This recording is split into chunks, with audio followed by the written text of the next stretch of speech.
रासायनिक समीकरण और रासायनिक प्रतिक्रिया, chemical equations and chemical reactions.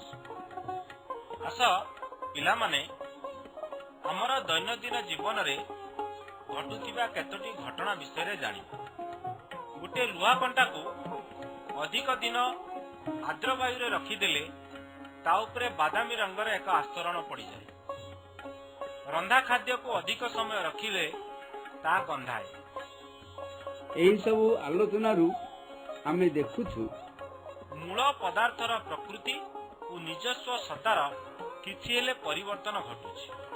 तेणु परिवर्तन दुई प्रकार, गोटे हेला भौतिक परिवर्तन, अन्यटी रासायनिक परिवर्तन। रंग, गंध, अवस्था, द्रवणीयता ए सबु पदार्थर भौतिक गुण। कौनसी पदार्थर रंग, गंध, अवस्था, द्रवणीयतार परिवर्तन घटुथिले से परिवर्तन भौतिक परिवर्तन कहे। पदार्थटीर परिवर्तन घटी पदार्थटी यदि नूतन धर्म विशिष्ट पदार्थ रे परिणत होता है से परिवर्तन को रासायनिक परिवर्तन। अच्छा, वर्तमान गोटे साधारण रासायनिक परीक्षा करिए। गोटे चिमुटारे मैग्नीशियम पाता को धरी बुनसेन बनर शिखा निकट को देखाओ। जहाँ तुम्हें चित्र रे देखुछ ताहा कौन रासायनिक परिवर्तन? यह एक रासायनिक प्रतिक्रिया जहा द्वारा नूतन पदार्थ सृष्टि होता है।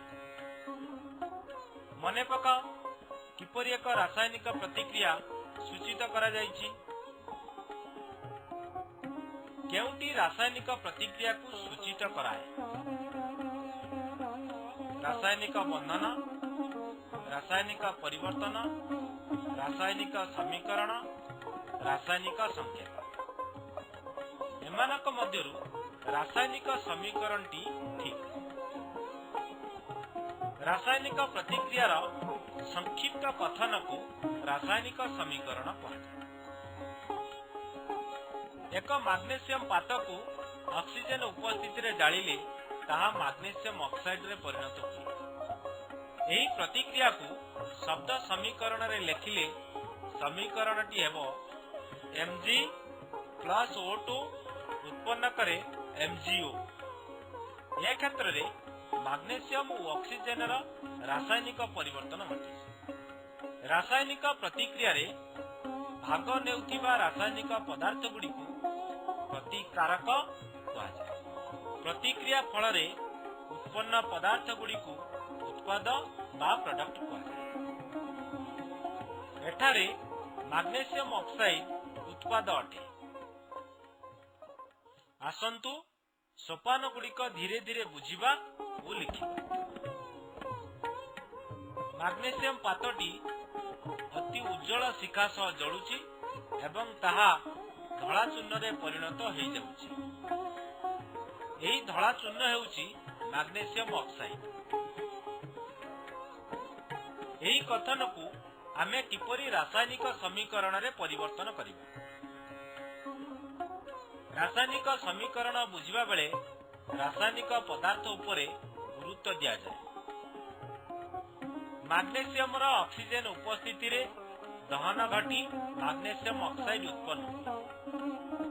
Mg प्लस O2 उत्पन्न करे MgO। मैग्नीशियम प्लस ऑक्सीजन उत्पन्न करे मैग्नीशियम ऑक्साइड। मने रख, शब्द समीकरण लेखिबा बेले संकेत गुडी को अणु आकार रे प्रकाश करा जाए, मात्र परमाणु आकार रे लेखा जाए नहीं, कारण परमाणु गुड़िक अस्थिर। परवर्ती सोपान रे आमे प्रतिकारक उत्पादक को चिन्हट करिबा। मैग्नीशियम और ऑक्सीजन रा दहन रे मैग्नीशियम और ऑक्सीजन प्रतिकारक बा रिएक्टेंट उत्पन्न होतिबा MgO बा मैग्नीशियम ऑक्साइड होइसु उत्पाद। एक रासायनिक प्रतिक्रिया रे परमाणु को भांगी हेबो नाही बा सृष्टि करा जाई परिबो नाही, कारण परमाणु गुड़िक अस्थिर।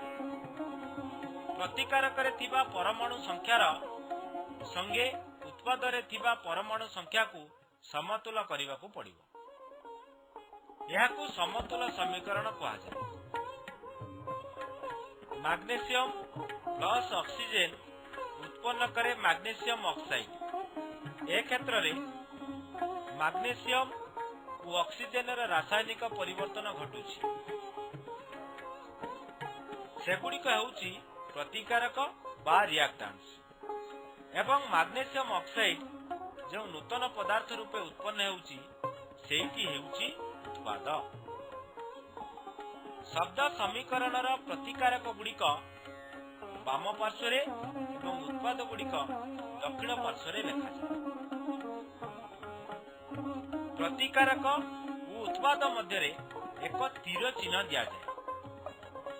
ତୀରଟି ବାମରୁ ଡାହାଣକୁ ହୋଇଥାଏ ଏବଂ ଏହା ରାସାୟନିକ ପ୍ରତିକ୍ରିୟାର ଦିଗ ନିର୍ଦ୍ଦେଶ କରେ। ରାସାୟନିକ ପ୍ରତିକ୍ରିୟାରେ ଏକାଧିକ ପ୍ରତିକାରକ ଥିଲେ ସେଗୁଡ଼ିକ ମଧ୍ୟରେ ଯୁକ୍ତ ଚିହ୍ନ ଦ୍ୱାରା ପୃଥକ କରାଯାଏ। ସେହିଭଳି ଏକାଧିକ ଉତ୍ପାଦ ଉତ୍ପନ୍ନ ହେଉଥିଲେ ସେମାନଙ୍କୁ ମଧ୍ୟ ଯୁକ୍ତ ଚିହ୍ନ ଦ୍ୱାରା ପୃଥକ ଲେଖାଯାଏ।